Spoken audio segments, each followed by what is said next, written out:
because the alternative factor is a big old hot mess.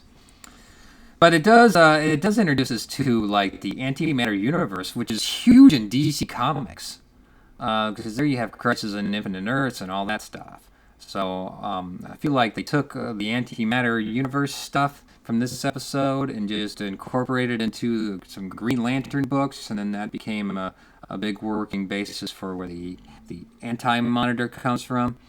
And so this is a question about the alternative factor. Is the original series episode is the first Star Trek episode to deal with what notion of duality, matter antimatter. So Lazarus is the guy in this episode, and there are two versions of him. One is the antimatter Lazarus, and the other is the matter Lazarus. And I can't remember which one's the good guy or not. And I guess it doesn't matter at the end, because they're stuck in like this limbo void in between where they're toking each other to death.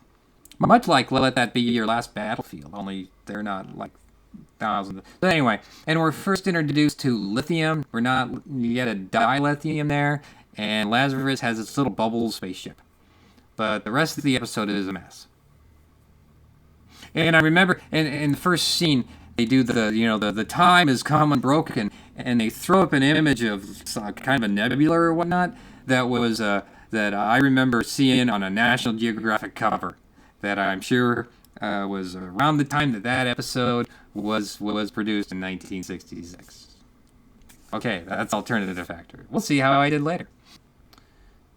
Parallel universes. Okay, well, I went on matter, antimatter, but yes, they are parallel universes, I suppose. So I'm giving myself credit for that. I welcome the pushback, should there be any.